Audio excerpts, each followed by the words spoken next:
From Washington, D.C., this is Middle East Focus.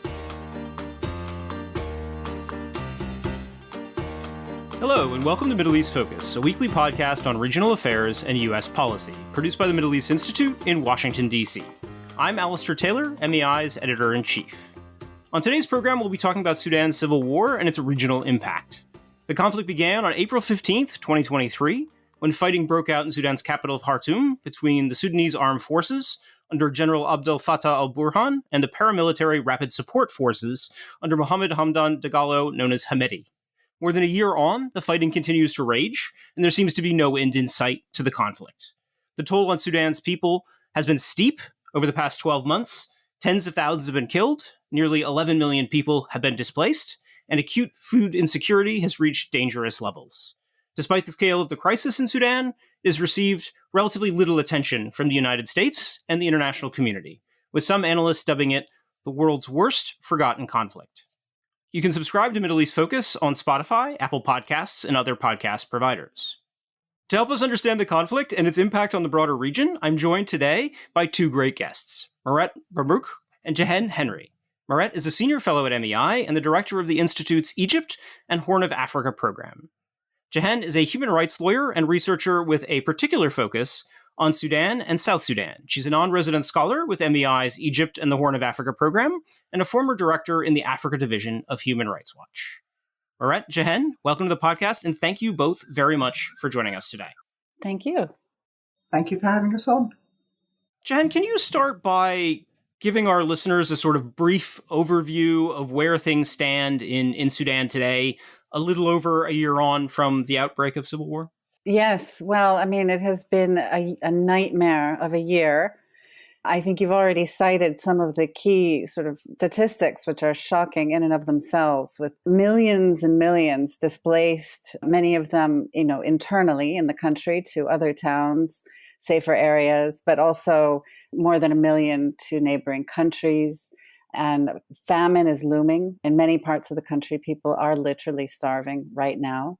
Tens of thousands of people have died from the war, either in the line of fire, from explosives, from shooting, or because of the humanitarian fallout from the war.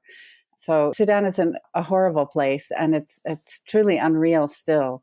It was difficult to sort of believe that the war actually happened. And then as the sort of days and weeks turned into months, and now more than a year on, it's still so unreal to see how things have fallen apart so completely. And the human suffering, the humanitarian toll is really drastic in Sudan. So there's a lot to worry about. There's just a lot of need. There's a huge need in Sudan. And so it truly is one of the world's worst forgotten crises, or one could say ignored crises, as you pointed out. How has the military situation on the ground shifted in recent weeks and months, Jehanne, following the recent advances by the SAF in Omdurman, and the RSF has made considerable headway in consolidating control over Darfur? Can you kind of paint us a picture of the military situation? That's right. So the RSF basically controls most of Darfur, with the exception of al-Fashir, which is the capital of North Darfur. RSF has also pushed eastward, taking over Al Jazeera state and Medini, its capital, which is a fertile agrarian area south of Khartoum. RSF also controls much of the capital, Khartoum, and its sister cities, Bahri and Omdurman. But as you just mentioned, SAF has had a number of victories in Omdurman in recent weeks, and SAF effectively controls, most of the north and eastern parts of the country. The map's not just one line. There are pockets, and it's not an even sort of division. There are many active front lines. And I would say that, Omdurman and al-Fashir are two huge, hotspots at the moment. And there are also front lines, active fighting in Al Jazeera. So, a year on, it looks like the country is dividing, with each side having effective control over huge swaths of territory. But there is still conflict, and there are still front lines. So it is still a dynamic conflict. And it's clear that, both sides are trying to make inroads. I mean, SAF is certainly trying to consolidate its control, win back some of its bases and strategic locations in the capital, and RSF likewise is trying to keep supply routes and so forth. So it remains an ongoing war. They have not stopped fighting, and they don't appear to want to stop fighting. Mirette, I want to turn now to the sort of regional ripple effects of the conflict in Sudan. What's happening there is obviously by no means confined to Sudan itself. What are you seeing in terms of the economic impact, the refugee flows, the security ramifications across the region, specifically in terms of Egypt? How does the crisis in Sudan appear from the vantage point of Cairo, and what is Cairo doing to deal with the situation? Cairo is immensely worried about the situation and has been since it started. It isn't any less worried about it now, and its options have consistently dwindled. There are several issues. One, you mentioned the economy. Egypt is currently in, I'd say, its worst economic crisis in the past 60 years or so. To cut an extremely long story short, there was very little hard currency in the country, and Egypt was struggling to pay off its debt. Matters were fairly awful. It appears that it's just been tossed a lifeline recently. There was a very large UAE deal where land was bought up on the north coast in Ras Al Hekma. The IMF decided to up its original loan to 8 billion. The World Bank has kicked in another 7 billion. The EU has come in with more money. Lifeline, but still things aren't quite what they seem. I mean, the money over Ras Al Hekma, for example, it's a $35 billion deal, but in actual fact, only 24 billion is going on the table. The rest of the money was, deposits that the UAE honestly thought it wouldn't get back. What all of that means is it is not in a position to be able to cheerfully take on more refugees. And I mention refugees because almost 10% of Egypt's population is refugees. It just doesn't have refugee camps. Egypt currently hosts about 9.5 million refugees. Almost 10% of the population is refugees. No one really knows the number because Egypt doesn't have refugee camps. And generally speaking, in Egypt, refugees are generally entitled to pretty much the same as ordinary Egyptians, the same healthcare. I mean, may not be great, but it is available and it is free education and all the rest of it. Of that number, no one really knows, but of that number, anywhere between 3.5 to 6 million are Sudanese. And the number, of course, has been increasing because of the conflict. It's bad news on Egypt's bottom line, but it also, when you have a country that is going through an unpleasant economic time, adding refugees into the mix is just sort of it's a recipe for stoking up irritated nativist feelings. It's never a good thing for security. But that's just on the refugees. On the security side, generally speaking, Egypt has been understood to be supporting the SAF, the Sudanese Armed Forces. The problem is there isn't a great record of being able to support the appropriate foreign party. I mean, Egypt did not have a great experience in Libya, where it, briefly supported General, quote unquote, Haftar. And supporting the SAF may seem on the surface the better idea. It is a very, very, very tricky thing for Egypt to be able to navigate properly. Now, partly Egypt is supporting the SAF because Egypt loves institutions. It's to be expected from a country that's, got over 5,000 years of recorded history, but Egypt loves institutions. So the SAF has seemed the natural partner, but it's also extremely wary of the Islamist tendencies of the SAF. It doesn't really want to come up against the RSF in too strong a fashion, because of course that's understood to be supported by the UAE, and Egypt does not want to go up against the RSF in too obvious a manner, because that's understood to be supported by the UAE, and Egypt doesn't need to aggravate Gulf allies at the moment in its current economic situation. Jehanne, taking a look at the regional picture kind of beyond Egypt, how is the civil war in Sudan affecting countries like Chad and South Sudan? Yeah, the first impact really is the refugees. So in Chad now, it's probably about 1 million Sudanese who've fled over the border into eastern Chad. And Chad has its own complexities, its own internal problems. It's always been a very fragile country and has become even more so perhaps in recent years for a number of reasons. But the east has always been the most restive part of the country, and there are Chadian rebels that the Chadian government has to worry about in eastern Chad, and they have links to Sudanese groups. It's quite a porous border, as these borders all are, in the sense that weapons can flow, people can flow, armed groups can flow back and forth. So Chad is worried, very worried about overflow of the conflict and what Hemedti's role could be in Chad, in the Chadian context. But Deby also wants to keep on side the SAF because it cannot afford to enter into a proxy war with Sudan, which has happened in past eras with the previous Deby and Bashir. And then in South Sudan, the situation is really fragile too. Of course, there are hundreds of thousands of refugees.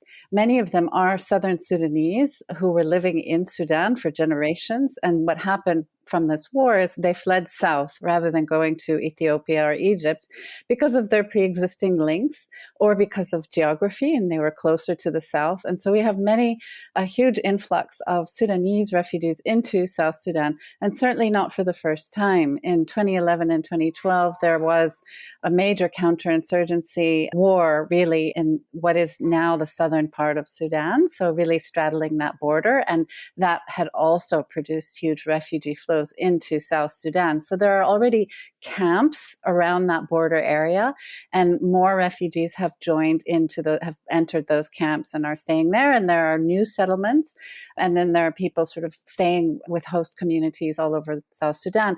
The interesting dynamic, or one important thing to focus on, is the relationship between the two governments around oil, because most of the oil that Sudan really survives on economically originates in South Sudan, and both countries have been locked into a relationship around this, notwithstanding South Sudan's becoming independent from Sudan in 2011. They continue to have a shared interest in producing the oil and shipping it out of Port Sudan. So it goes through pipelines from South Sudan to North Sudan and out through Port Sudan. So there have been problems in the pipelines disrupted by the conflict and by technical problems. And so now authorities are saying that they're on the way to repairing that, and this will enable cash flows to be secured. But both countries are in desperate economic situations. This oil won't save them. Sudan's economy is also very reliant on agriculture, and the agricultural sector has been decimated by this war. So production levels have fallen off dramatically, and a lot of the richest, most fertile parts of Sudan cannot be cultivated now because the RSF moved into Jazeera, for example, and so many people had to flee. So anyway, all over the country, farming is affected. So all of which is to say that the economic situation in Sudan and sort of the impact of the conflict on South Sudan and Chad is very clear and negative, and has, it's certainly of great concern to all of those governments, to the neighboring states. And meanwhile, South Sudanese are also trying to play mediator, to broker a deal, and there are a number of other regional efforts to broker a deal or to encourage mediation. And this, in fact, has been one of the problems, is that there are almost too many since the beginning. In fact, there have been a proliferation of efforts to mediate, but the failure of the international community to really coordinate these efforts and be all on one page and prevent so-called forum shopping is a big challenge. So this is sort of, now I'm getting into the issue of the way forward, but I mean, this is one of the big challenges, is trying to synchronize efforts and truly put pressure on both parties in a way that they have incentives to broker a deal now, to negotiate. You've kind of touched on it a little bit before, or rather Mirette did, rather, with reference to the role of the UAE and Egypt. But before we move on from kind of the regional impact of the war, I wanted to touch on the other aspect of that. So not so much the ripple effects out into the region, but how regional and other external actors are involved in the war itself and have kind of exacerbated the situation. Could you maybe kind of touch on the role they're playing there and how that's impacted things? Yeah, I mean, since the beginning, this has been a topic of discussion and of attention by analysts and journalists.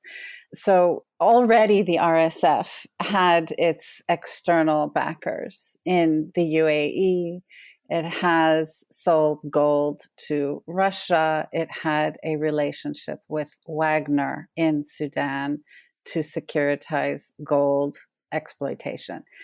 So there was already sort of external involvement, let's just put it that way. And then with regard to the SAF side, it also too has had pre-existing, agreements and relationships across the region. So when the war started, I think mostly people were focused on the support that the RSF was reportedly getting from the UAE, but increasingly after sort of months went on, we heard much more about drones being supplied to the SAF. And there was a period a while back where certain figures in the SAF and associated to it had sought and received support from Iran. And this was sort of seen as a very bold move, and what does it mean and what does it say? So basically it looks like the external involvements, the external support to either side is tapping into potentially exacerbating or is an expression of, other regional dynamics and competition. So yeah, I mean, I think, again, we could sort of talk for a long time about Iran and UAE and Qatar and everybody's relationship to one another and Egypt but I'm not sure if we want to go there now. But, the longer the Sudanese civil war goes on, the longer this war goes on, the more likely it is for external actors to become more influential and maybe more determinative of an outcome. As well, there are more armed actors. There's a proliferation of armed actors even within this war. So the longer it goes, the messier it becomes, and the more the rest of the region can be sucked in or can use it to manipulate outcomes for their own benefit. Now, another point to make perhaps is the desirability of, for example, by Russia, of port, the Red Sea. And we have the UAE's ambitions in the region. So one can, again, sort of go on, I think, at great length about speculating about what the different interests are of these actors. But suffice it to say that we do know that there are external supporters. This has been widely reported and accepted. But the longer the war goes on, the more messy that could become and the more dangerous it could become. Moving on to the issue of the kind of trajectory of the conflict, to that last point, Jehanne, pretty much across the board, everyone seems to say no military solution is possible, only a negotiated one. Looking ahead, what do you think it would take to get to that, to get to a negotiated settlement? And what are the kind of biggest obstacles in the path to doing so? Yeah, this is the million-dollar question. I would say, but first on the point of what negotiated solution, no military victory. For one side to truly win this war seems extremely difficult, not only because both sides have shown that they have staying power or access to weapons, or, both seem to be able to continue this fight because of their various sources of support. But also the country itself is so vast, it's so huge. And Sudan has never, ever been governed in every inch of itself. It has always had insurgencies, and the problem of the center versus the periphery is this abiding theme in Sudanese modern history. And there have always been ungoverned spaces, let's say, or, the central government of Khartoum certainly had all the resources and centralized security and economic and wealth and so many, aspects of governance, but had not succeeded in really governing the whole country and incorporating marginalized communities or all communities, let's say, across the country into the project of a sort of the nation of Sudan, which is partly explains why Sudan has had so many wars. I also want to say that many people will point out that Sudan tends to have long wars. So the long war in the south in its most recent iteration, lasted 22 years, and it culminated with the comprehensive peace agreement between 2005 and 2011 when South Sudan became independent. That is a very long war. And then in Darfur, the war started really in 2003 and never really ended. It never came to any satisfactory conclusion. And there are also ongoing conflicts in the Nuba Mountains and Blue Nile state. So the prospect of this war lasting for a long time, many commentators will say, yes, we think this will last for a long time because Sudan always has long wars, and it takes a very long time for parties to get tired of the fight and come to the table and so on. Now, I really don't want to look at that. I don't think that's a convincing argument, and I don't want to believe that that's what's happening here, and that we're in for many, many years of war. What we want is what I think the one way forward is if both parties are seeing incentivized to come to the table, or pressured, let's say, to come to the table and negotiate a solution. Now, your question is how to get there and how to have that solution be something workable. And the big concern and the topic of conversation for the diplomats and the Sudan watchers right now is precisely how to get the civilians, like as a bloc, with sufficient inclusivity. Meaning with representation from the youth, from the first responders on the ground, from the all parts of society and civil society who have been displaced or had to flee, how to get their buy-in or involvement, and how to amplify their voices so that they can be a part of a solution. The way things have gone in Sudan, and the way they tend to go in both countries, is that the two warring sides do finally negotiate, and they negotiate a power-sharing agreement, which is what happened in 2019. And the civilians agreed at that time to a deal whereby the military would rule for a certain number of months and then hand over power to the civilians. And that clearly didn't work. And there are many lessons to be learned from that experience. And I think most Sudanese who I speak to would not want to see a repeat of that. But everyone agrees that whatever happens, the war has to stop. So that's really the first priority. It has to stop, and humanitarian aid has to come in. But in terms of a real political solution, there is appetite for something that is much more inclusive, has more legitimacy, and has less risk of resorting into sort of turning into a military rule or autocracy, as in past chapters of Sudanese modern history. Yeah, so learning the lessons of 2019 to 2021, basically. Yes, I think most people would agree that there are a lot of lessons to be learned there, and what exactly legitimacy means in Sudan. How inclusive does one have to be to have a legitimate entity, a political force? So the civilian bloc. Unfortunately, many of the civilian leaders during that period of 2019 to 2021 are now seen as basically to they're being blamed, by many Sudanese, blamed for what eventually happened.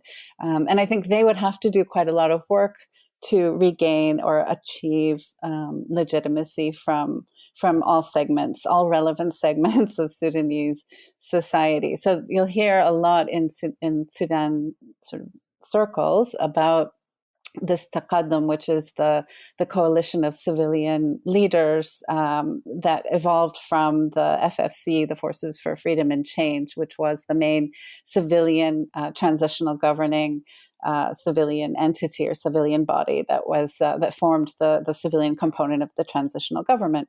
So this FFC, now Taqaddum, is trying to be broader than that. But there's so much work to do, and there are so many segments of society that need to be brought together, I think, for that to have the kind of legitimacy that Sudanese are looking for. But that does not preclude ending the conflict immediately. It does not preclude, starting a talk, doing a negotiation. There can be phases. One could start with a pre-transition.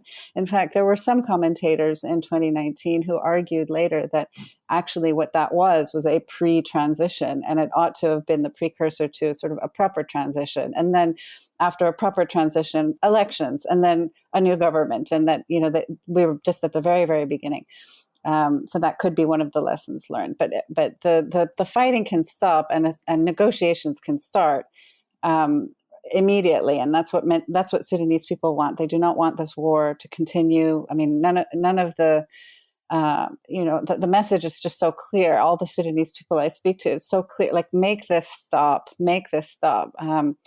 And I hope is that the warring sides will listen to that, will listen to their people, and do this for their people, and not just for the sort of what looks like power and greed as the driving reasons for the fighting.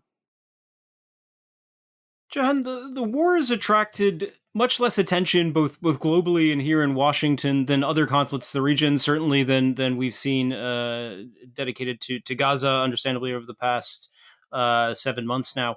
Why do you think that is? And are there any positive signs that the international community is finally taking the situation more seriously now? Well, about a month ago, I think there were some hopeful signs.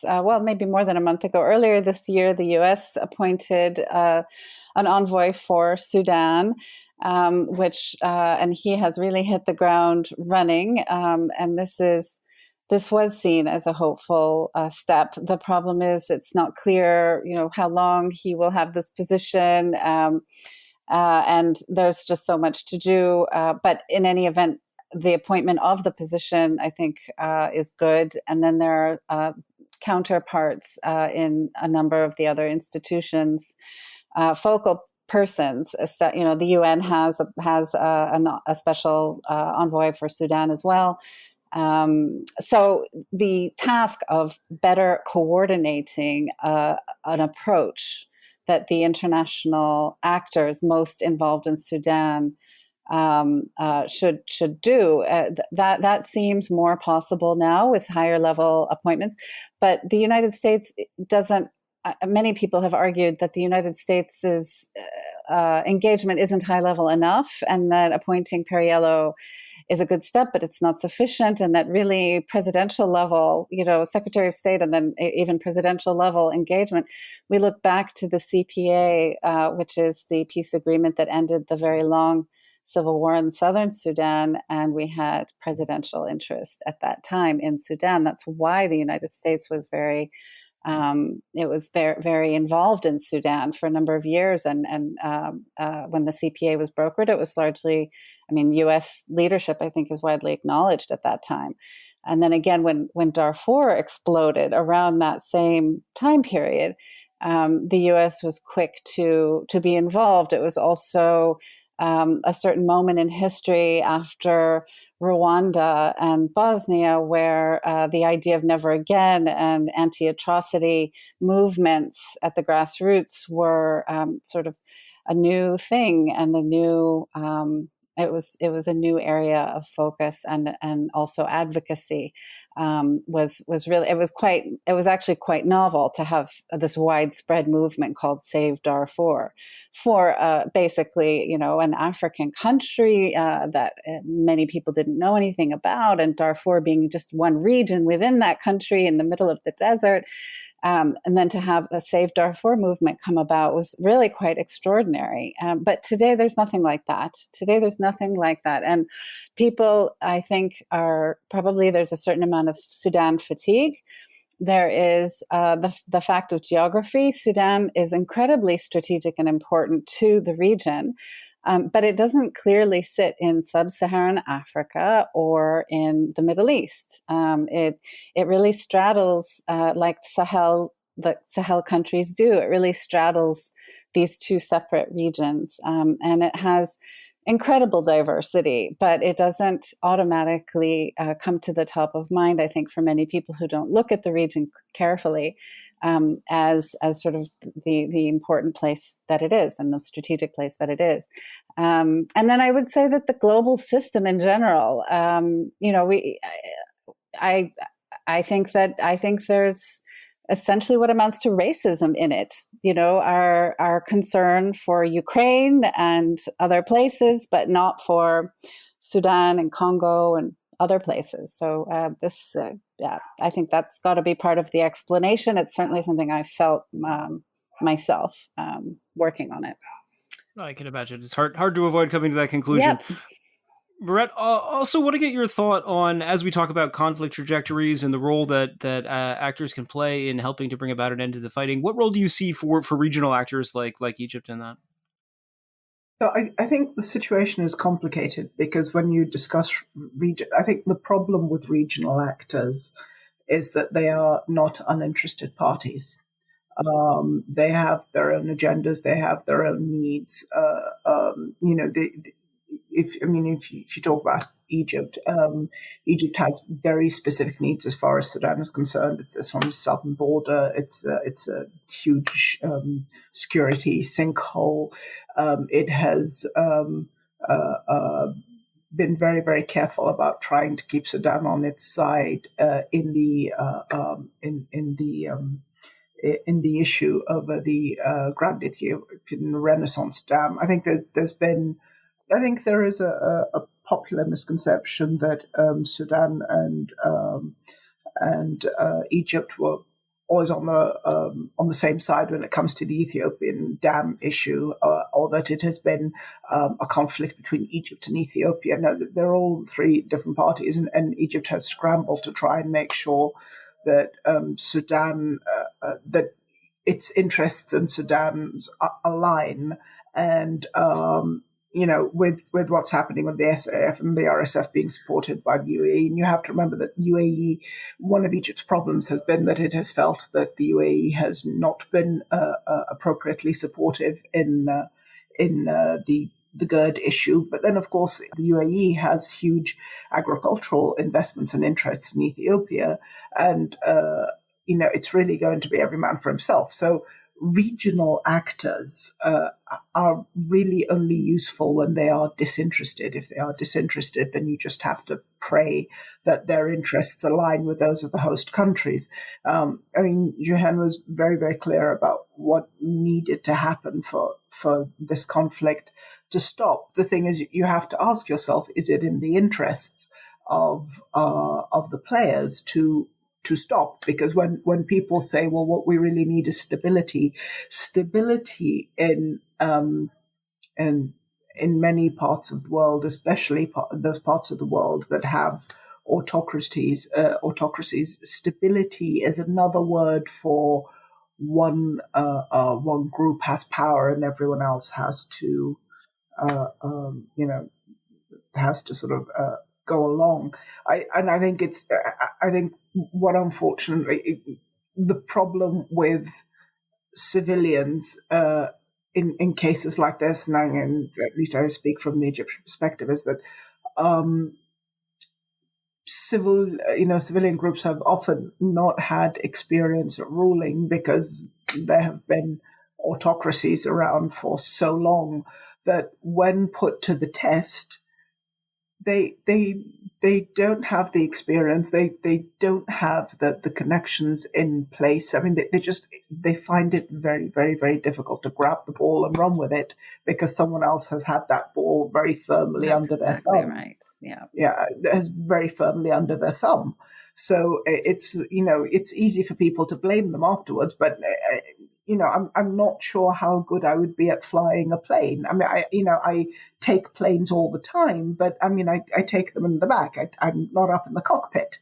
So, it's very, very, very difficult. But I think what is going to need to happen is essentially for the Sudanese to say, right, we are perfectly willing to forego any transitional justice whatsoever, because I do think that if a lot of these actors feel that they are going to be held to account in any way, then there will be no interest in winding this conflict down, because they are just going to keep going until they feel that there is fatigue and they can continue, doing what they're doing, either a power sharing or a power grab.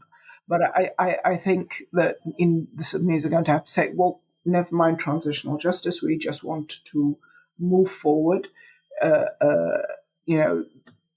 There has been a conflict, but we are going to forgive, forget, and move on with our lives. I don't know whether that would at all be satisfactory to people, especially people who have been through this terrible conflict. But I do think that if the actors think that there is the slightest chance of them being held accountable for any of this, they are going to hold on by the skin of their teeth. And as for external actors, I think the most disinterested actors possible are the ones that you want to try and bring on. And I think Jehanne is absolutely right, because as far as generally speaking, and you can see it very, very clearly with Ukraine, you can see it with Gaza, where in my opinion, the interest with Gaza is because it involves a supposed US ally. Otherwise, it is a case of people, particularly those with different skin colors, dying in other parts of the world, and it just does not appear to carry the same weight as if it's a European country or, a US ally. We're running short on time, but before we wrap up here, I want to get both of your concluding thoughts and outlook on where you see things going moving forward. Maybe Mirette, starting with you. I actually, I would absolutely hate to call this one, because I honestly think that the only way forward is going to be for the Sudanese people to give up, as I said, to give up transitional justice and to give the actors, the current actors, the feeling that they may not be held accountable if they put down arms and move towards some form of democratic government. But I say that, and I'm not Sudanese, and it's not my rights that I am being prepared to give up. So I imagine if I was Sudanese, I would insist that there were some form of accountability for the death and the horror and the destruction that has been visited upon this country. I just don't see that they're going to have a chance to get it, because you need help. The Sudanese are not going to be able to do this on their own. I don't think that they can, because there are too many external actors involved. So I honestly think that external actors bringing to bear what pressure they have in their own interest, because you mentioned something important. You mentioned regional ramifications. It is very, very easy for a civil war to turn into a regional conflagration. It is very easy. We got 2 world wars that way, right? It is very easy for that to happen. And therefore, external parties should realize that it is not in anyone's interests to allow this kind of conflict to rage on, and that they are not going to be able to sit there and pull strings from the outside and be able to limit the damage. I think it is extremely risky to think that you can limit the damage as an external player. And my only hope is that this is realized sooner rather than later. Jehanne, you've got the final word here. Well, I would definitely say that for many Sudanese, justice is non-negotiable. It has to happen. It has to be part of a deal. Transitional justice encapsulates so many forms of justice. It can include things like memorialization, like recognition. It can include fact-finding exercises. It can include documentation. It doesn't necessarily have to be a criminal case. This has been a very hot topic in Sudan for as long as I've worked on Sudan. And as a human rights lawyer myself, I would like to lend solidarity to those who want to see some form of justice. Now, it is a conundrum, how to work that into a deal. And I would say package it in a broader, sort of under a broader heading, which is, the civilians' role in negotiating a solution. If the civilians can form a united bloc or a united entity, a united front, and then they take the power from the two warring sides, and they occupy the space of governance. That's what has to happen. They have to be the ones to sort of form a new government and to create legitimacy for a new constitutional order. And how and when that happens, the first step is certainly ending the hostilities and getting the warring sides to a place where they see an incentive to do that, as opposed to continuing to fight. And that could be in the form of carrots and sticks, as the diplomats like to say. And the sticks are the sort of the tried and true, tools in the toolbox, like sanctions and financial flows and targeting these things. But those only really work if actors in the region go along with it. So if the warring sides are putting their assets into the UAE's banking system, it will be much more difficult to effectuate sanctions. And so there is a big problem in the world order and in these tools of the toolbox that have been the favorites of many governments or institutions, especially in the West.